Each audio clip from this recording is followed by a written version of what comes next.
দেখ তো তুলি, আমার গায়ের রংটা কেমন ঝকঝকে। এই বাড়ির রাজকুমারী তো আমরাই দুই বোন। তুই তো একেবারে সিনেমার নায়িকা। আমার গাও তো ফর্সা। বড় আপার সাথে আমাদের কি আর তুলনা চলে? হ্যাঁ রে, বরাবর গায়ের রং তো ময়লা কালো, আর মুখে একটা হাসিও থাকে না, সব সময় গম্ভীর। ওর কথাই হাসি পায়। একদম ঠিক। সারাদিন কাজ করে নিজের কি হাল করেছে, আর আমরাই তো এই বাড়ির আসল সুন্দরী। আচ্ছা, তোদের কি একটুও লজ্জা নাই? বড়টা সারাদিন খেটে খুঁটে সংসার টানে, আর তোরা শুধু রূপচর্চা নিয়ে ব্যস্ত। তোদের চোখে তো কিছুই পড়ে না। যা, এখন গরুটা মাঠে নিয়ে যা, আমার কাজের সময় হয়ে গেছে। মালকিন রাগ করবে দেরি করলে। মা, তুমি কি বলছো এসব? আমরা গরু চড়াতে যাব? গায়ের রং নষ্ট হয়ে যাবে না? তোমার সেই কালো মেয়েকে পাঠাও না, এমনিতেই তো রঙের কি বা যায় আসে। আর তুমি তো শুধু বক বক করতেই জানো, একটু সাজুগুজু করলেই তোমাদের এত সমস্যা কেন? ঠিকই বলেছে মেজো আপু। আমরা সাজলেই তোমাদের মাথায় বাজ পড়ে। তোমার বড় মেয়ে আর তুমি মিলে সব কাজ করো। আমরা এখন আর কিছু শুনতে চাই না। ঠিক আছে, কিছু বলবো না। ক্ষমা করে দে মা, তোরাই ঠিক। আমি তো ভুল কথা বলি। আমি যাচ্ছি কাজে, পারলে একটু বড় মেয়েকে সাহায্য করিস, ও তো একা মানুষ।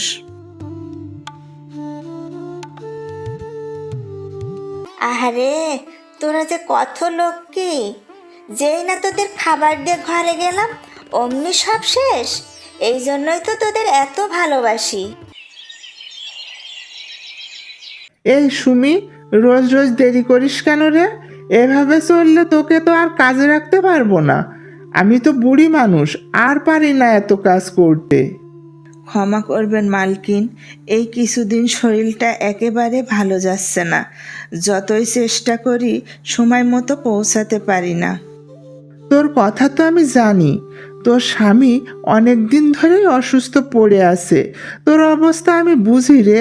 তাই বলছি, তোর কোনো এক মেয়েকে আমার বাড়িতে কাজে পাঠা, বেতন বাড়িয়ে দিব। না মালকিন, আমি আমার মেয়েদের দিয়ে কাজ করাবো না। তারা আমার প্রাণ। ওদের আমি পরের বাড়িতে পাঠাতে পারবো না। যতদিন পারি আমি নিজেই করব। তুই তো বুঝিস সুমি, যদি তুই হঠাৎ পড়ে যাস বা অসুস্থ হোস, তিনটে মেয়ে, বাপ মা ছাড়া কিভাবে চলবে? একটু ভাবিস। দরকার হলে পরে ভেবে জানাস। বাবা, তোমার শরীরটা কেমন আজ? আগের থেকে একটু ভালো লাগছে তো? সব খুলে বলো না আমাকে। কি বলবো মা, শরীরটা আরো খারাপ লাগছে আজ। মনে হয় বাঁচবো না রে। আল্লাহ, আল্লাহ কষ্ট দিয়ে নিয়ে যাচ্ছে। বাবা, প্লিজ এমন কথা আর কখনো বলবা না। তুমি মরবে কেন? আমার মাথার চুল যত আছে ততদিন তুমি বাঁচবে। আমি চাই সারা জীবন তোমার সাথেই থাকতে। ওরে পাগলি, পাগলি রে, তুই তো আমার নয়নের মণি। কিন্তু কপালে যা লেখা তা তো হবেই, তা তো হবেই রে মা। সবচেয়ে বেশি কষ্ট হয় কখন জানিস? যখন দেখি তোদের জন্য কিছুই করতে পারছি না। স্বপ্ন ছিল, আমার স্বপ্ন ছিল আমার তিনটা মেয়েকে ভালো ঘরে বিয়ে দেব। তা তার হলো কই রে?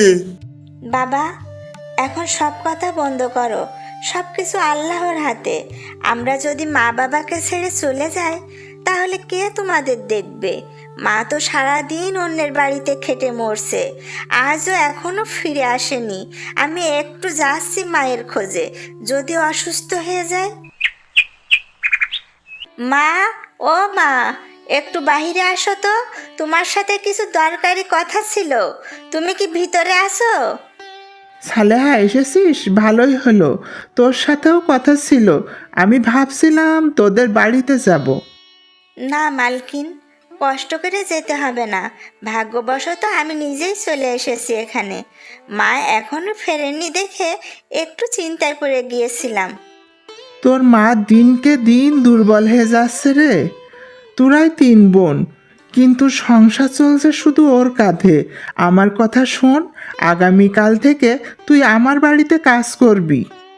কি বলছেন আপনি? মা তো কিছু বলেনি আমাকে, কিন্তু আপনি যেহেতু বলছেন কাল থেকে কাজ শুরু করব, মাকে শুধু একটু জানিয়ে দিন। আমি এখন বাড়ি যাই।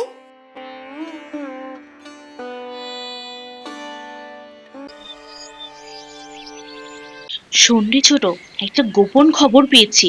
মা যে বাড়িতে কাজ করে সেই বাড়ির ছেলে নাকি বিশাল ধনী, শহরে লেখাপড়া করে, এখন নাকি বিদেশ ফেরত। সত্যি আপু? ওমা, যদি তাকে একবার দেখতে পেতাম। আমি শুনেছি সে খুব সুপুরুষ।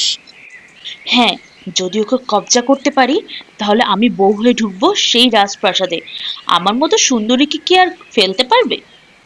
ও মা, আপু, আমার তো সবাই বলে আমি তোমার চেয়েও সুন্দরী। সেই সুপুরুষ যদি কারো প্রেমে পড়ে, সেটা আমি হব। তোকে দেখিয়ে সে বিয়ে করবে নাকি? তুই এখনো বাচ্চা, ছোট তো ছোটই থাক, আমি তোর চেয়ে হাজার গুণে সুন্দরী। দেখিস না কিভাবে আমি নিজের রূপে তাকে মুগ্ধ করি। আজ থেকে আমি প্রতিদিন রূপচর্চা করতে শুরু করব। আমাকে সবাই বলবে এই গ্রামের রূপবতী রানী। চুপ কর হতভাগী, তার আগে আমি দেখা করব, দেখি কে তার মন জিতে নেয়, তুই না আমি। হায় আল্লাহ, শরীরটা একদম ভেঙে পড়েছে। আর কত করবে আমার সেই বড় মেয়ে? আজ থেকে নাকি সে কাজেও যাবে।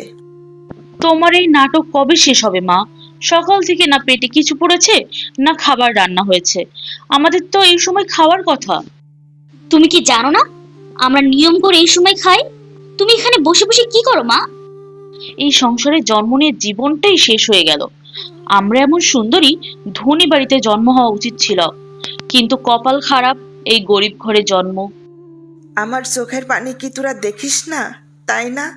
সব চিন্তা আমার আর আমার বড় মেয়ের ঘাড়ে। তোরা দুই বোন শুধু খাওয়া আর সাজগোজে ব্যস্ত। আমরা সংসার চিন্তা করব? তুমি আর বড় আপা মিলে করো সব। আমরা তো অনেক ভালো, এতদিনও বাড়ি ছেড়ে যাইনি, এই অনেক। চিন্তা করো না মা, আমরা খাবার খেতেই চেয়েছিলাম। যদি না দিতে পারো তাহলে যাচ্ছি মন্টু কাকার দোকানে, খেয়ে আসবো, পরে তুমি টাকা দিয়ে দিও। কি করেছি তোদের জন্য?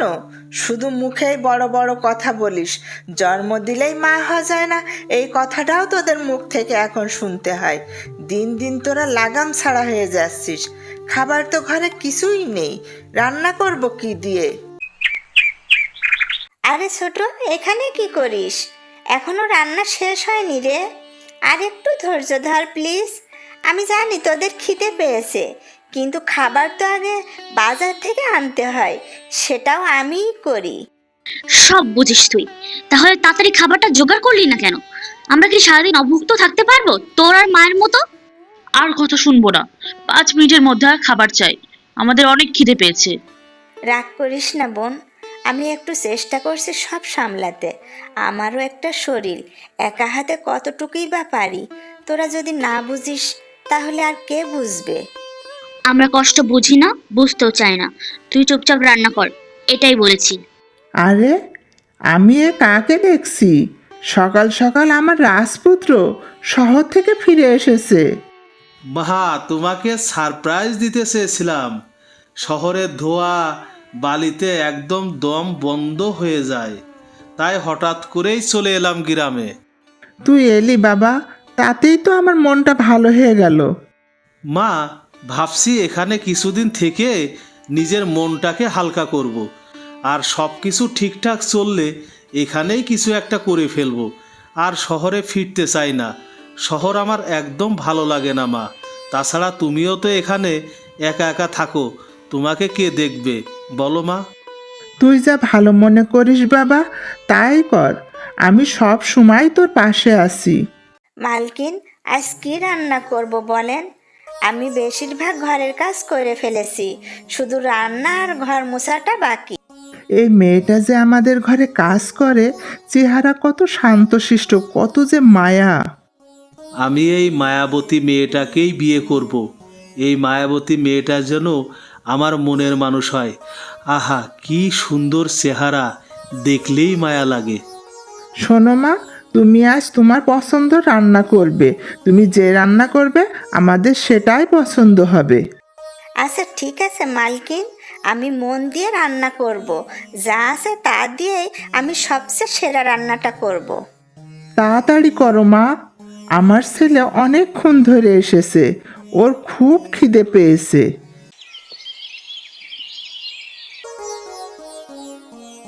সালেহা, এই যে সালেহা, একটু দাঁড়াও প্লিজ। আজ তোমাকে একটা কথা বলতে চাই, দয়া করে একটু শুনবে?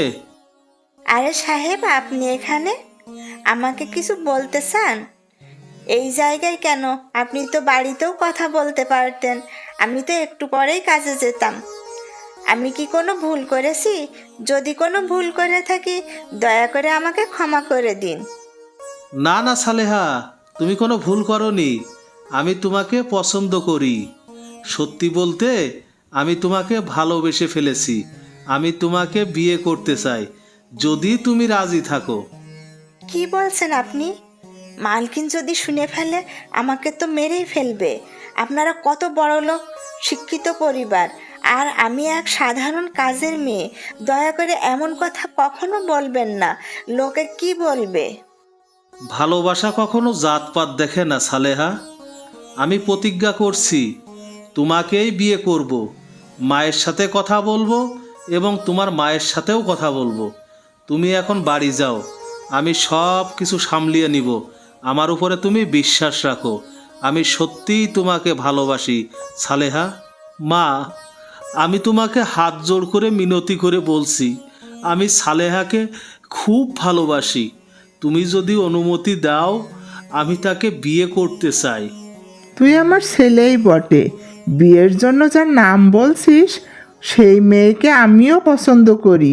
সালেহা ভালো মেয়ে, তুই যদি ওকে পছন্দ করিস তাহলে ওকেই বিয়ে কর, আমার কোনো আপত্তি নেই।